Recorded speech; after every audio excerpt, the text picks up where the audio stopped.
Hey everybody from YouTube. I spent the first 2 weeks of June down on the Outer Banks this year. As many of you know, I go down the Outer Banks at least once a year for 2 weeks, and I do a lot of fishing down there.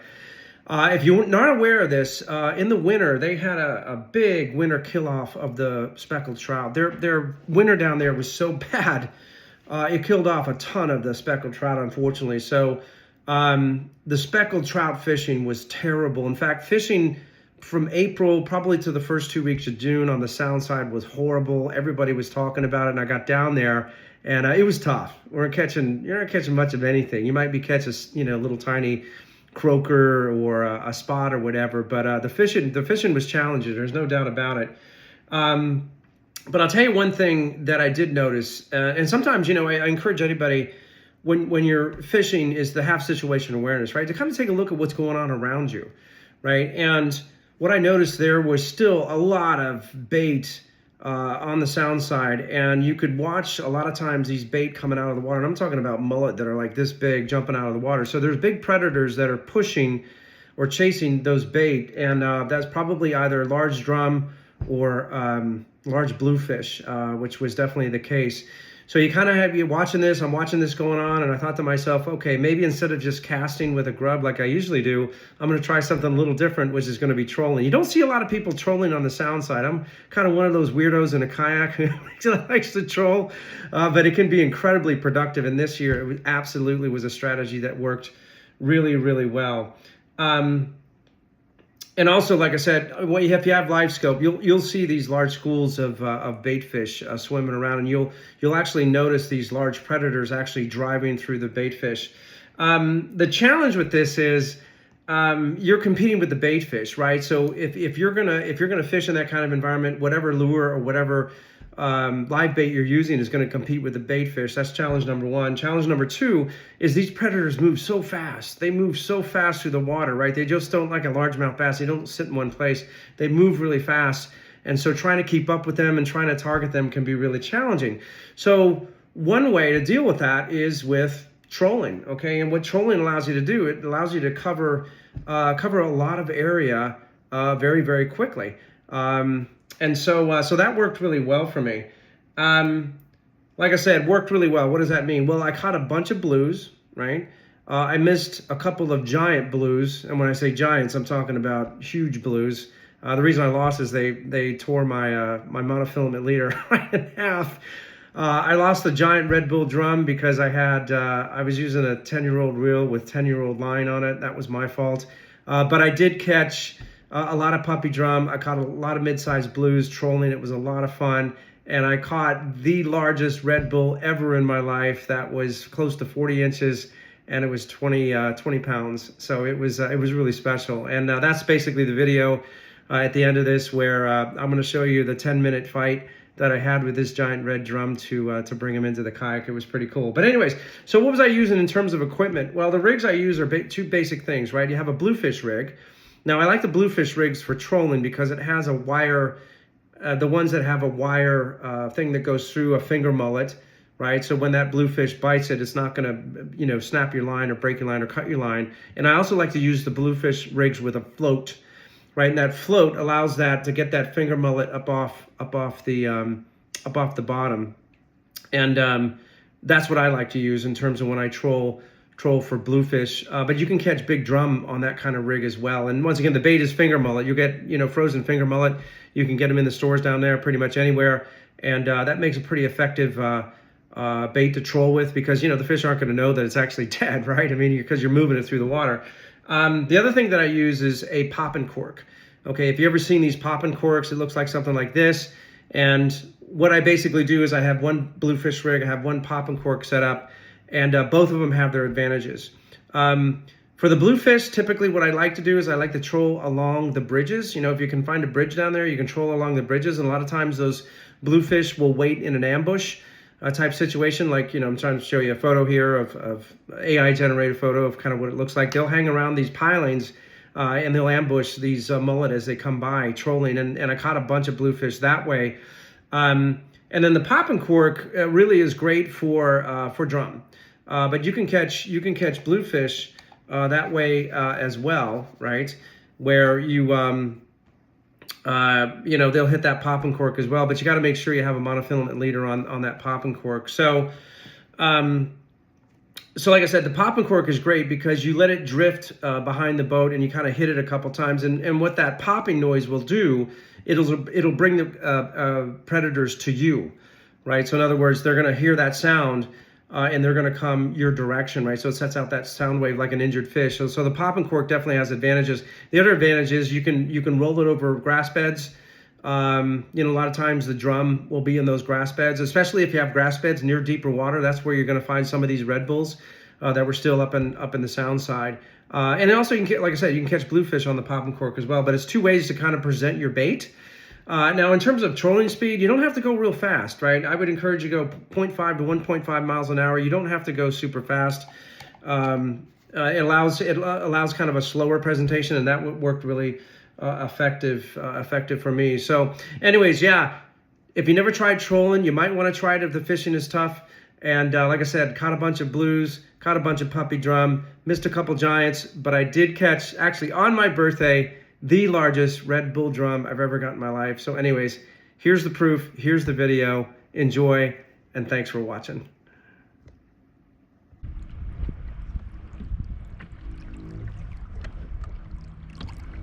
Oh shit.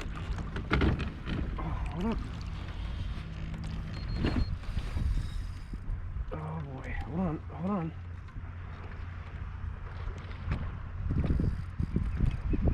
Oh boy. This is my birthday fish. Let him fight it.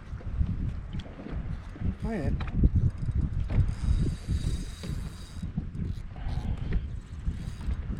This is my birthday fish.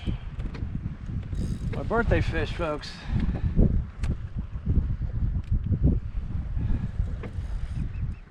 This is my birthday fish. This is it. This is a nice blue.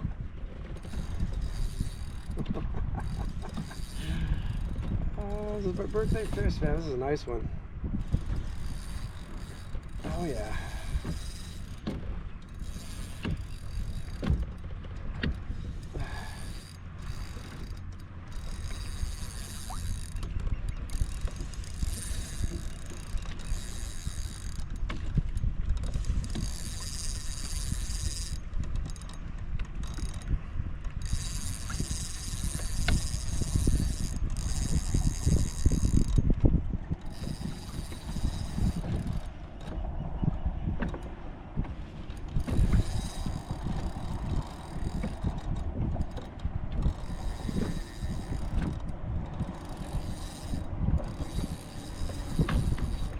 Oh shit, that's a drum.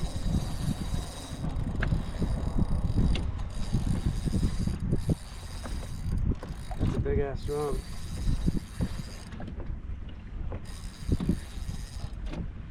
He's gonna tie out here.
Birthday fish.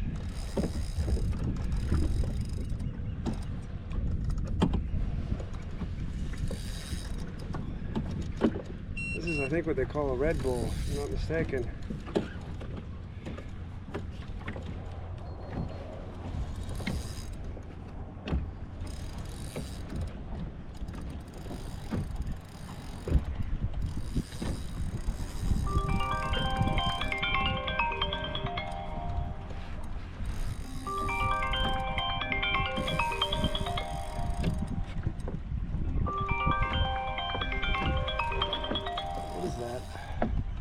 Either that or a big blue. I don't know what this is.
I think that's a big drum.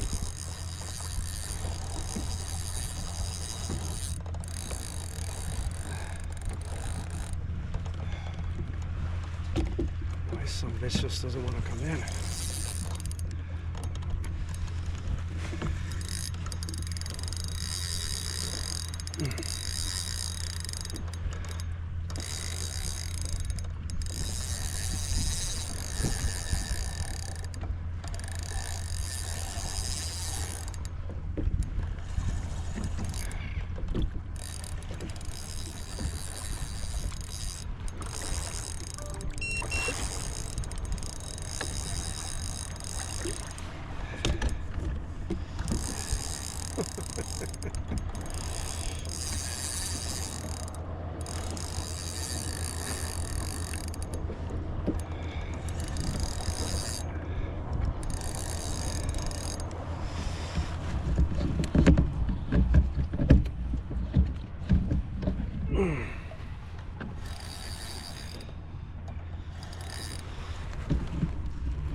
Oh my God.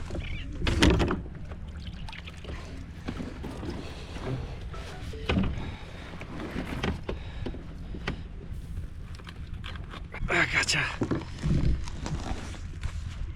That is the biggest fucking drum I've ever gotten in my life. There we go.